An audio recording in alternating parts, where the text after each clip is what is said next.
Hi. Hello guys, welcome back to my channel. If you are brand new here, my name is Nikki and this is my book nook.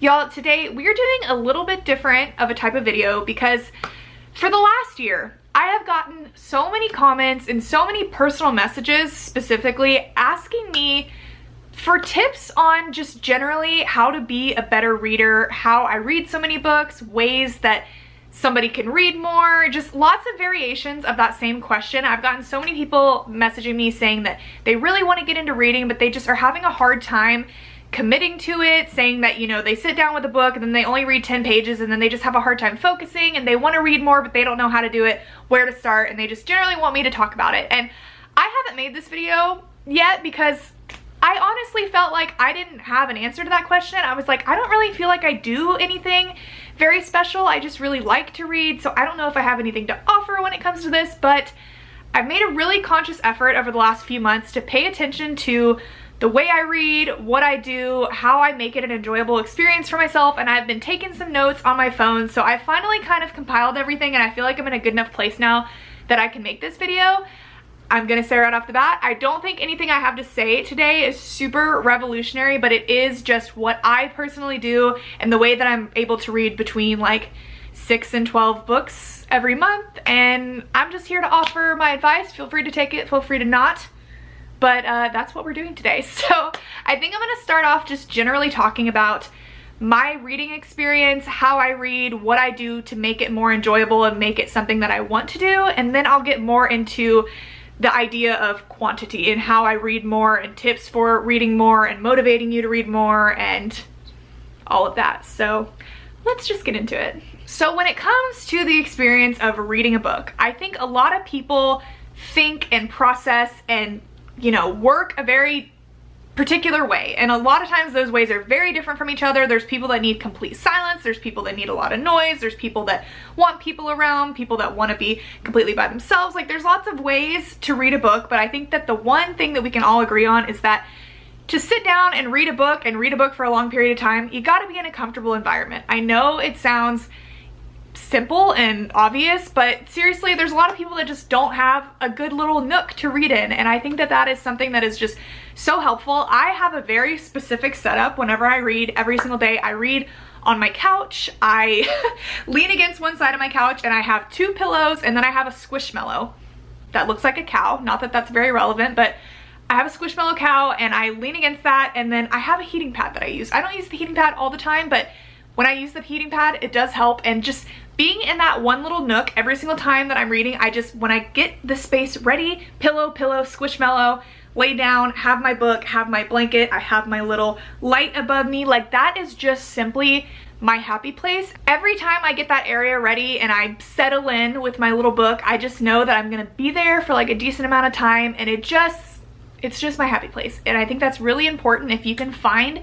a spot in your house and you can just kind of make it your own, you know, you got some good lighting. Lighting is very important. If you're having a hard time seeing the book, it's a lot harder to read it and a lot harder to get into it. This all seems obvious, like I said, but you might realize like, hey, I don't really have a good place that I like to read. If you're someone that lives with your parents, I get that you're kind of like stuck in your bedroom, but again, if you can find a setup or a situation that just makes it easier to read and be in one place for a very long time, that is super helpful. Along with the physical setup of like where you are, what is most important to me, even more than that, is what is happening around me. Like I said, I know a lot of people think and process different ways, but I am a person that absolutely cannot for the life of me focus in complete silence. I cannot read a book if there is nothing happening around me because I just get so distracted. I might have undiagnosed ADHD, but like my brain just starts going off and thinking thoughts, and I can't do that. I have to have something else happening. So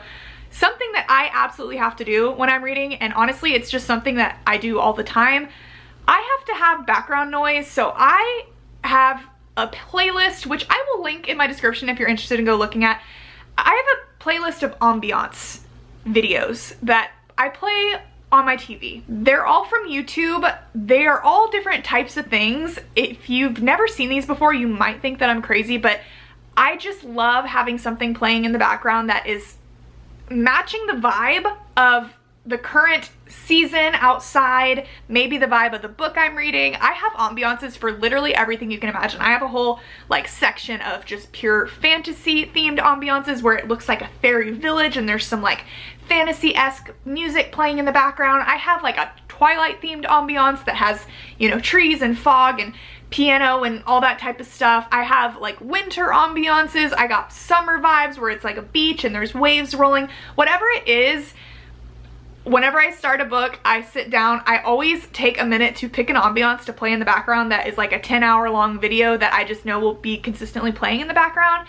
And I have to have some type of noise. Maybe it's birds chirping, wind blowing, rain. I'm a big fan of rain, but sometimes if that isn't even enough, I also play instrumental music. I have a playlist that I use a lot. I play it almost every day. It's just like 12 hours or maybe even more than that, maybe 20 hours of just Taylor Swift instrumental music, and I'll just play it lightly in the background with my ambiance on the TV, and then I have to have my windows open, and all of that around me gives like a 360 experience that just puts me in the zone of like, okay, now I can focus on my book. And if you've never tried that, I seriously recommend it. The ambiance videos especially, I feel like are the game changer. Like, it just gets you such in the mood, especially if you're reading a book that is not like the vibes of the current situation you're in. Like if you're reading a summery book and it's not summer, put on like a beach ambiance and then you're like, okay, I'm there now. Like, I'll get so specific. Like if a book is set in Alaska, I will literally YouTube search Alaska ambiance. Like, you would not believe the amount of videos out there that exist, and it seriously helps me so much. So I would recommend trying that if you haven't. Now, aside from the environment, let's talk about actually reading the book. A main tip that I've given so many people that I'm just like, this is seriously, you just got to do this, because this is what distracts you. If you have your phone directly next to you with your notifications on, you're gonna have a hard time getting through a book. Maybe you have more willpower than me, but if my phone dings, I gotta look at it. I'm not gonna wait till the next chapter, but even then, it's like, even if you wait to the next chapter, I just find I have a hard time getting into a book if after every single chapter I'm like stopping and taking a break. Like, you gotta get a couple chapters in to really get like a flow going. Like, that's how I feel at least. So when I am sitting down to read, I usually put my phone on Do Not Disturb, or I will set it across the room where it's just far enough that I have to get up off of the couch to go and get it, which that right away, if you're anything like me, I'm like, not happening. So I seriously am just saying, if you want to read, if you're trying to read a lot, if you want to get into a book, just remove your phone from the picture. It sounds simple, but it'll help. It'll help so much. And your phone will be there, and you know what? It's kind of fun if you just don't look at your phone for a few hours and then you have like a lot of notifications to catch up on and you feel very special and popular. Try it out sometime. I'm telling you, it works. Now, this is something with me that I have a love and hate relationship with, and I know a lot of people absolutely love it, so it's kind of a hot take, but annotating. Annotating books. I personally am not a huge annotator, but I do annotate a little bit. I, at all times, in my little reading nook that I sit in on my couch, right next to my couch, I have a table where this highlighter and this pen never leave. They live there, and I keep them there so that I can highlight or underline quotes from books that just really speak to me and just parts that I really, really like. If I want to leave a little note in a book, I love having that there. It really, annotating, I feel like, gets you super engaged in the book, like going back and being able to look at spots that you loved. It's really, really cool. And I also love, just personally, I love to highlight book quotes and take pictures of them and, I don't know, look back on them. I post them on my Instagram story. It just makes the experience so much more fun. I am a big person that loves quotes. They mean a lot to me. They hit me really hard. So I love that. But I am not a person that, if you're in the book community at all, you probably have seen the people that like read their books and like tab. Like, they put tabs all throughout their books. If you love to do that, power to you. But I personally feel like if I were to do that, I would never finish a book.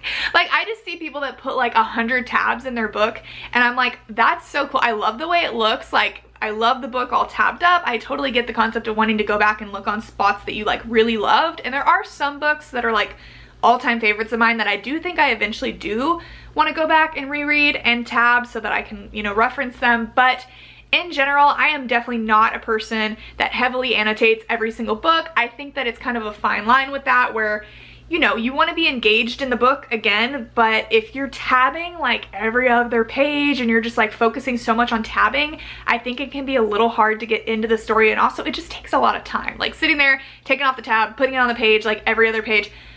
And if you want to do that, fan-freaking-tastic. If that works for you and it makes you read more, great. Again, this is just me personally. I feel like I would never finish a book. But that's just one thing to keep in mind. Annotating, I think, is a good way to be more engaged of a reader. And I think this is the last thing when it comes to just the book and the reading experience itself. It sounds dumb, but fun bookmarks, okay? I have an entire drawer of bookmarks that you're actually balancing on right now. And something about having a fun bookmark just makes your reading experience so much better. I get so excited to go into my books that I have my fun bookmarks in. Just getting to see it every single time like puts a little smile on your face. This is a bookmark that's like a photo strip of Harry Styles. Like there's so many, I have so many bookmarks that are book characters or just other things that I like, and doing fun little things like that just make the reading experience so much more fun, and it makes you want to get back into your book and be able to sit there and look at that fun bookmark.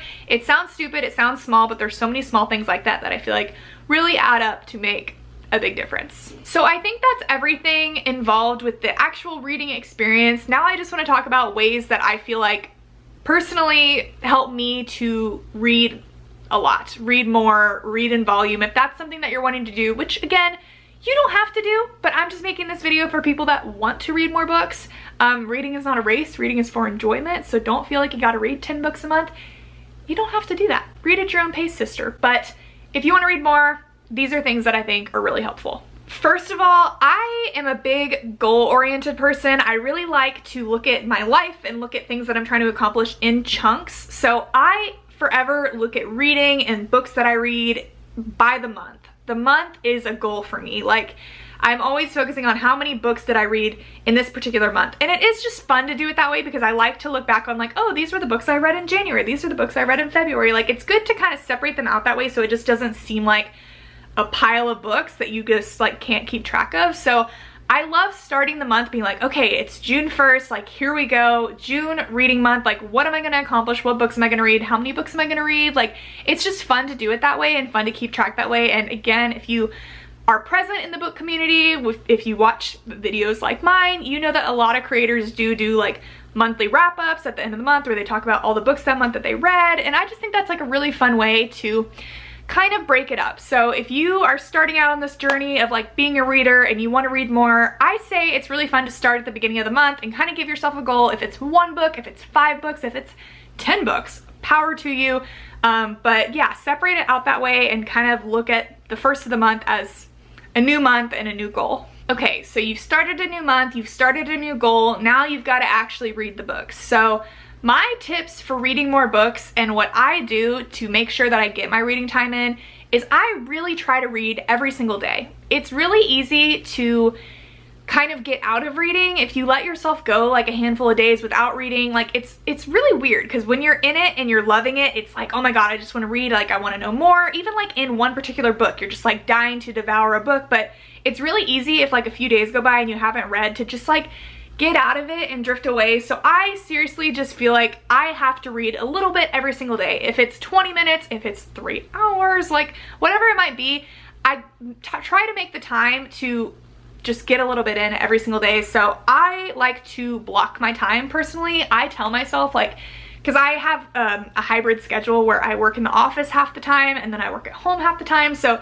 the days that I work from home, it's a little bit easier because obviously I'm not having to like get ready in the morning and make the commute and all that. So I tend to read a lot more on the days that I work from home, after work of course. And I just, every day I kind of tell myself like, okay, I'm gonna get home today. You know, I have some like things around the house I have to do for a half hour, but then I'm gonna sit down and I'm gonna read. Like I'm gonna read from 5:30 to 6:30 and then I'm gonna eat dinner and then, you know, maybe I'll sit down after eating dinner and watch an episode of Stranger Things, whatever it is that you're watching, and then I'm like, okay, I'm gonna read from 7:30 to 8:30. And it doesn't have to be this strict. I'm not saying like you gotta be all crazy strict and make a schedule, but I just think if I tell myself like, okay, you're gonna read for the next hour, like that's a good way to just read fast and commit to it and just be in the zone. And that goes along with what I said of like putting your phone across the room.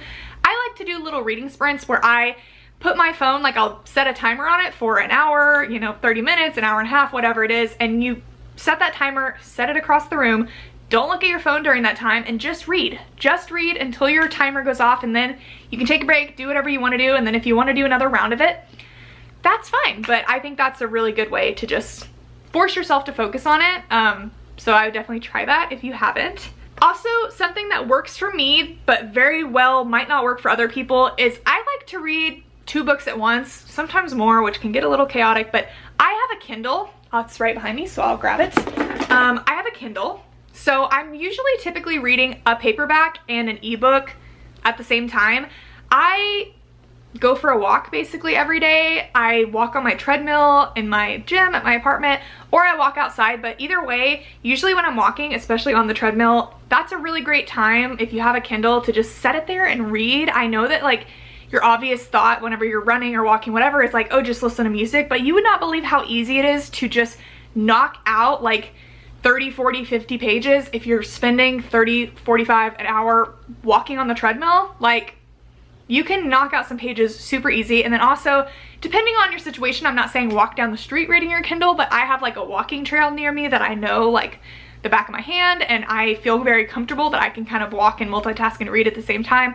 If you're walking and looking at your phone, you can most likely walk and look at your Kindle. So if that's something you're into, if you have a Kindle, if you want to, you know, be reading 2 books at once, that might make your brain hurt. But if you feel like it doesn't, that's a way to kind of like be knocking out 2 books at once, depending on your situation. I also always read my Kindle at night before I go to bed. It's usually not that long. It might be 15 minutes. It might turn into an hour depending on how tired I am, but I love the Kindle because I love to just be able to lay down and it has its own light and you can just read from it without...